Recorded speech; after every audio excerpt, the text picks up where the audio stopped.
Kunalesi sisho sokuthi inhlonipho iyadingakala, inhlonipho futhi iyaphumelelisa.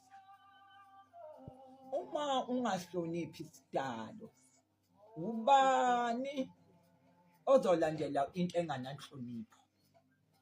Uyabona njengoba uma sisuka sikhuluma la ku-TikTok singathukani ngenhlamba, sikhuluma ngepolitiki sikhulisana.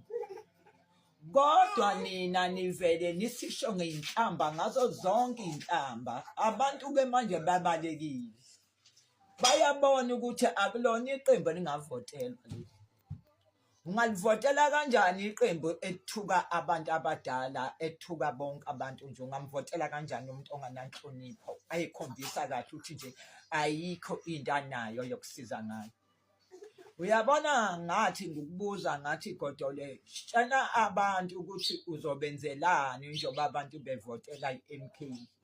Wehluleka ukuphendula lokho, awuzange ukusho, wavele wakhuluma izinto eziningi abantu laba bangaphansi kwakho bakhipha iy'nhlamba. Wehlula lo mbuzo, ukuba wawuphendula lo mbuzo ngabe bakhona nje abantu abazoyivotela i-MK. Ngakho ngoba wehlule umbuzo wajika wena wakhipha inhlamba, wangabatshela abantu ukuthi kuphi ozobenzela khona lokho ofika wakwenza le e-123.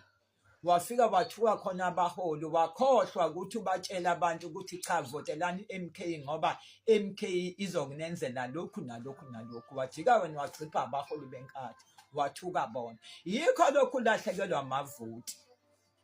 Asanze kulahlekela ngempela amavoti uma ungazohlala phansi ucabange kahle ukuthi inhlamba hayikhona ayidingakali politiki. Njoba uthuka mina ngumama omdala kangaka, bazothina abanye omama ngoba bazothi ngeke sayivotela vele MK, into enhlamba, into engananhlonipho. Ziyenzeka manje, ziyakhala, ngithi ayikhale, ayikhale. Ziyakhala-ke manje, ziyakhala-ke manje Godolo, ziyakhala-ke manje ku-MK, ziyalila, ayikhale, hayi ziyakhala manje, ziyalila, hayi ziyalila. Phinde niwanikwa amavoti. Lesitokofela sesihlakazekile, siphelile. Iqembu lena alinawo umgogodla, alinayo insika, lakhelwe phezulu, alinaso isisekelo. Lakhe ngentukuthelo, nithukuthele, nibona ukuthi nakho nibalekelwa ukudla, nakho nibalekelwa izimali lezi kade niy'titiliza nizeba lapha kwa-ANC. Nathi angigijime novula leli bhodo, nathi abantu hhayi abazi ukubona nizothi nina ni-right. Ni-right kuphi uma kunje? Sekuvelile ukuthi vele niyiyo lento le. Ubaba wenu wayekade lokhu ethi uzokhuluma, ngizokhuluma, esaboshiwe namacala, ngizokhuluma. Yiyo le mfihlakalo yethu uzoyikhuluma lena owayeyazi, yayisuka lapha phela kwa-ANC ngoba nayo wayekade yazi le mfihlakalo lenkohlakalo. Walokhu ethi uzokhuluma, kuziwe manje akaze akhulume. Useze waphuma ibhodo lakhe, leli bhodo lakhe futhi akakhuluma, akasho lutho ngalo. Ziyakhala-ke manje. Ziyakhala-ke manje, amanga nobuqili kuyoqedwa ngomlilo. Kuthi inyama yami ihlupheke, ukuze inhliziyo ibone ukuthi akulona ikhaya leli, yidokodo lomhambi. Ziyakhala-ke manje, ngithi ayikhale Godolo, ziyakhala manje. Ukhulume waze waba namankefu, wakhithidla amagwebu. Wakhuluma laphaya, senithi nirojiwe. Anirojiwe, nizobona kanjani kanti ukuthi ukuphela kwalesi sitokofela?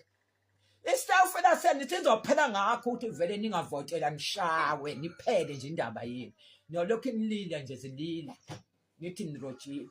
Godole, buyela nibhekhe emuva.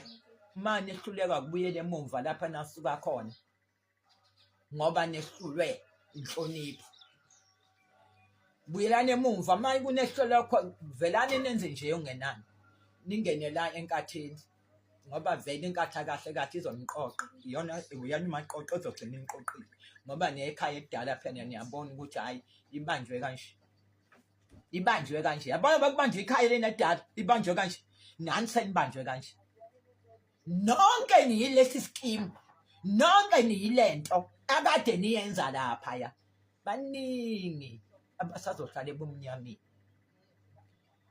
Amazwi engutshela wena okugcina Godole ziqoqe ulimi lwakho ukhulume nabantu abadala ube nenhlonipho ukuze iqembu lenu libonakala iqembu elinenhlonipho bazolivotela abantu. Amazwi engitshela wona ilana enanhlabatha anohlavane eniwakhuluma kubantu enizophinda nihambe niyofuna ivoti kubona. Ngabuza ngathi Godole uzolifuna kanjani ivoti kubantu abadala njengoba usithuka sebadala bayezwa abantu yonke into eniyikhuluma lapha kuma-social network babona ayikho into esizoyivotela. Ngiyabonga. Salute.